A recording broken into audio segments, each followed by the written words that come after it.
warahmatullahi wabarakatuh. Pada hari ini kami berada di Masjid Al-Huda, Kelang Lama, Kulim.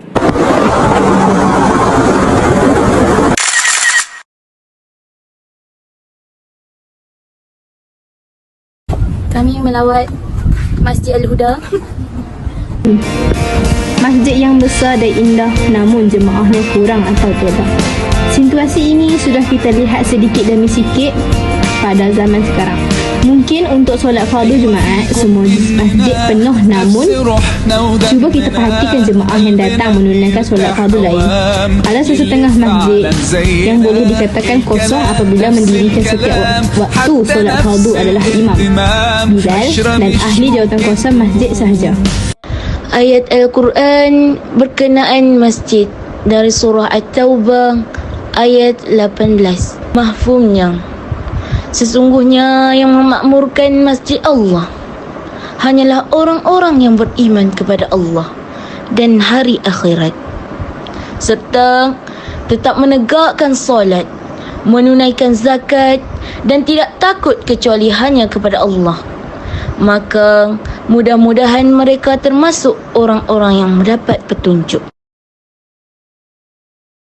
Anin Nabi sallallahu alaihi wasallam qala: "Idza ra'aytumur rajul ya'tadul masajid fashhadu lahu bil iman, fa inna Allah qala: innama ya'muru masajid Allah man amana billah wal yawmil akhir."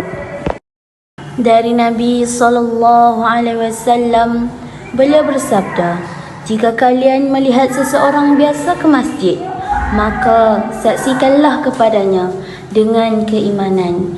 Kerana sungguh Allah berfirman, sungguh yang memakmurkan masjid-masjid Allah adalah orang yang beriman kepada Allah dan hari akhirat.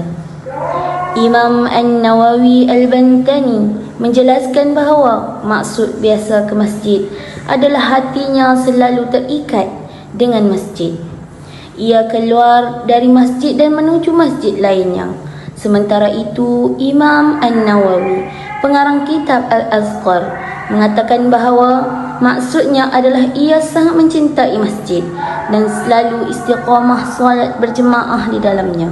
Bukan berarti ia selalu duduk di dalam masjid. Adakah cara untuk menarik generasi muda untuk datang ke masjid? Cara untuk tarik jenis muda ni kami dah buat kan. Satu, kita dah buat pasukan bola sepak Masjid Al-Huda Kelang Lama. Kemarin pun dia ada game di Kulim lah kan. Kita ada diskusi, kita akan tadi kita dah tarik apa kata yang gotong royong kan. Tanya badminton, game bola sepak antara surau-surau kita dah buat untuk remaja-remaja lah kan. InsyaAllah itu yang kami buat sekarang. Tapi Alhamdulillah ada sambutan positif dia budak-budak orang muda lah. Apakah kelebihan jika kita solat di masjid berbanding kita solat di rumah? Kelebihan solat di masjid ni kita pun semua tahu kan. Ganjaran 27 kali ganda lah kan. Lepas tu ganjaran memang banyak berlipat ganda. Bila kita main ke masjid ni kita boleh niat iktikaf. Satu, pahala di rumah tak ada iktikaf.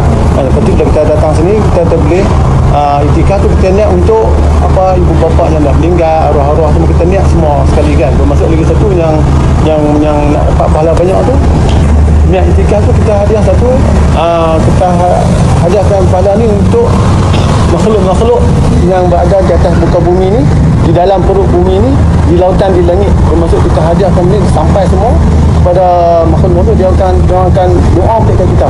Itu kelebihan yang kita dapat di sini. Kalau di rumah ni satu dah, kadang-kadang satu tak dapat penuh, tolak kan, dapatlah 0.1 kan. Kalau di sini 27 tolak dapatlah 20 lagi.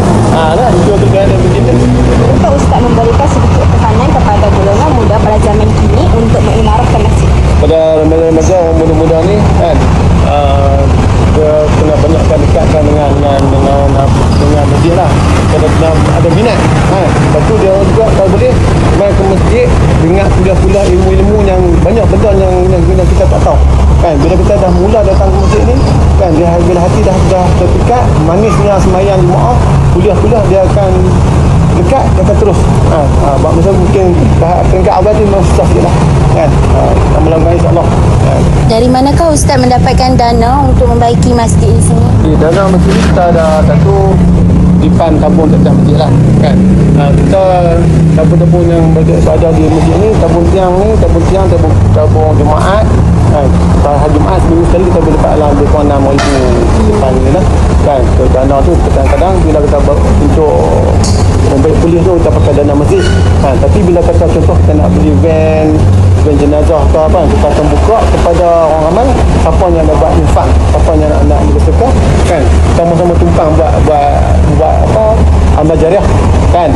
Kita buka dan van tu pun, van jenazah kita beli pun dalam tempoh 6 bulan selesai. Kita nak buka tuan jam amal jariah tu lah.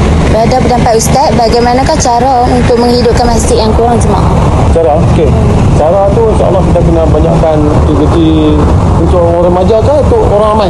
Orang ramai, okey.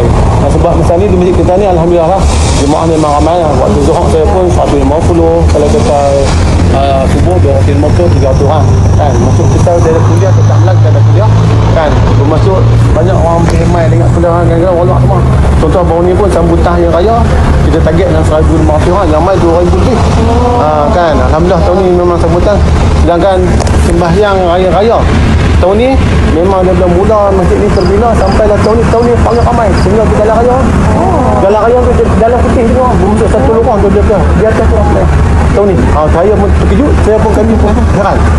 Dia mungkin ada apa tu pekerja-pekerja asing lah, Bangla ada banyak tu, no? Penerangan Ustaz dan masa yang kita luangkan dengan kami. Okay, sama-sama. Biar sedikit curhat. Okey Ustaz. Terima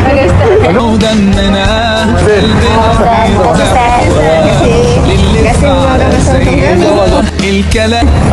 Kalau kita ada kuliah dengan Ustaz Fawaz Mak Jan, dah sini. Mak Jan, Ustaz Mungkin kemudian kan. Ustaz itu Imam Masjid Negara dulu. Kan. Dia jodoh situ pun. Dia malam lah. Ni. Ustaz kita lihat malam. Gambarnya baru tapi habis dia nak peluk ni. Dekat mana Ustaz? Kat kuliah lah. Dia naik highway, dah kanan tu nampak dia tepi highway nampak bola besar tu lah. Dia jalan dia. Tadi Ustaz Fawaz Mak Jan. Saya Ustaz Fawaz Mak Jan kedai kan. Lepas tu Ustaz Sidik Nur ni hanya ni Ustaz Ustaz Limbasan ni memang ni. Kalau dah ada tadi hari Ahad minggu pertama. Ada kelas. Dia kelas. Dia baca ramai-ramai, dia akan terang macam mana bacaan depan. Kalau macam dekat sini ada macam Taranum kau belajar Taranum. Taranum tak ada? Tak ada. Dulu ada, tapi mungkin dah lama dah. Kan? Satu yang apa tu punya kesihatan pun dah. Doktor ni dia doktor pakar jantung. Apa? Hospital. Yang di PM tu. KPJ. Dia tahu kali kita masuk dia boleh jantung, dia kecil manis, darah tinggi semua dia tahu macam mana nak pengobatan tu kan. Pembedahan macam mana dia buat kan, lepas tu usus sama. Dia bukan kuliah agama, kuliah kesihatan lah, tapi dia ni doktor ni pun boleh Mesir lah. Jadi imam pun memang baca sedap lah kan. Dia macam-macam kuliah besar, no? Kesimpulannya, pelibatan usaha mengimarahkan masjid kepada masyarakat hendaklah dilaksanakan oleh semua pihak yang terlibat secara berterusan. Demikian ini juga pihak yang berkaitan disarankan mengambil tindakan proaktif supaya masalah pengurusan aktiviti dakwah yang dialami dan dihadapi dapat diatasi. Selain itu, masjid yang makmur ialah masjid yang diurus takbir dengan sistematik. Masjid adalah rumah Allah Subhanahu Wa Taala untuk orang yang beriman dan beramal soleh. Jika pengurusan aktiviti dakwah dimanfaatkan sepenuhnya, maka akan datang rahmat Allah Subhanahu Wa Taala pada mereka yang memakmurkannya dan penyebab hidayah untuk orang bukan Islam. Sesuatu yang barangkali tidak terlintas di fikiran bagaimana pengurusan aktiviti dakwah di masjid merupakan suatu tempat yang menjadi tonggak kepada segala urusan dunia dan akhirat. Diuruskan oleh jawatan kuasa karya untuk membina keseragaman idea dan hala tuju bagi membentuk masyarakat. Akhir sekali, usaha yang seterusnya memantapkan lagi perjalanan aktiviti dakwah secara tidak langsung telah menyumbang ke arah pembentukan generasi Islam yang mempunyai jati diri dan ketahanan dalam menghadapi cabaran. Seterusnya, mereka mampu menghindarkan diri dari terjebak dengan perkara-perkara negatif yang boleh merosakkan generasi Islam masa kini dan akan datang.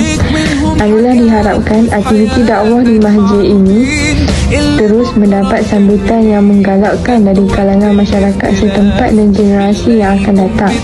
Kerjasama dari semua pihak diharap dapat membuahkan hasil yang lebih berkesan, terutamanya dalam menghadapi cabaran di era globalisasi ini. تجمعنا حاجات حلوة أكيد يلا نمد الإيد من غير كلام أجمل الأوقات بتيجي عالبال يبقى Alhamdulillah, kami sudah selesai menempuh Ibadah pengurusi masjid. Alhamdulillah. Terima kasih. قابلنا صعب نحس بفرحة غير وياكو كل دقيقة حلوة بيكو بتجمعنا Letih berjalan di tengah pekan, singgah sebentar di gerai Siti. Terima kasih kami ucapkan atas segala jaksa dan bakti.